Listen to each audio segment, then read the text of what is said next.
Hi and welcome to the Geek Legion of Doom. This is a sci-fi review and I'll be having a look at the film The Ice Pirates today.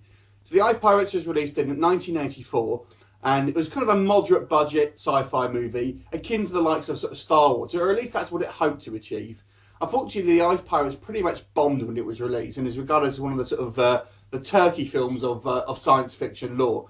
Now I don't actually think it's that bad of a film, but there are some sort of issues with it. So the central premise of this film is a group of pirates who look very much like the pirates of yesteryear and the sort of Errol Flynn sort of style pirates. They all wear sort of like the pirate boots and use sabres and stuff like that. And the most valuable commodity in the universe now is actually water that's generally transported in the form of ice, hence the title Ice Pirates. So the Ice Pirates, who consist of mainly human and then a few sort of like robots as well, go and raid various different ships to steal the ice and whatnot. On one such mission, they come across a sleeping princess. In one quite funny scene that sort of is meant to resemble, I think, Sleeping Beauty, the sort of leader of the Ice Pirates. Sort of, you think he's going to go and kiss her, but all he does is kind of look down her dress, which I thought was quite a funny scene. Eventually, they obviously, as you would expect, end up having a romance, and there's a kind of a plot regarding basically sort of the controlling government essentially wanting to control the water to sort of control the people, and this princess is his father having these sort of the answer to this mythical source of this another planet which is filled with water, and then you basically have a movie sort of hopping from one place to another, sort of trying to find this sort of mythical place.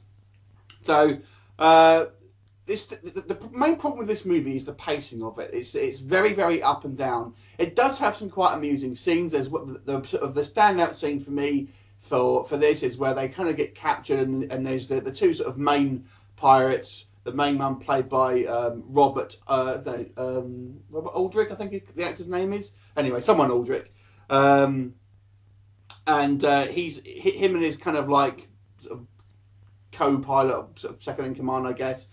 Basically, sort of in the lines get made into sort of slaves, and they're basically, the slaves are sort of neutered, and there's kind of like a machine that chomps off the male's genitalia to sort of make him subservient, and that's quite a funny scene.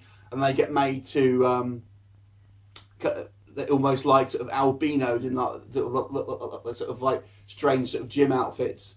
Again, there's quite a funny scene where his sort of co-pilot is actually black, and one of the sort of the princess is sort of handmade, and basically goes, "Oh, I'll have the black one because he'll go the wallpaper." Maybe slightly racist, but it was quite a funny line. Now there are a little bit of this is a little bit potentially un-PC. This film, jokes like that. There's actually a few more of that sort of thing. So it's done in a very light-hearted way, but potentially I understand this may cause offence to some people.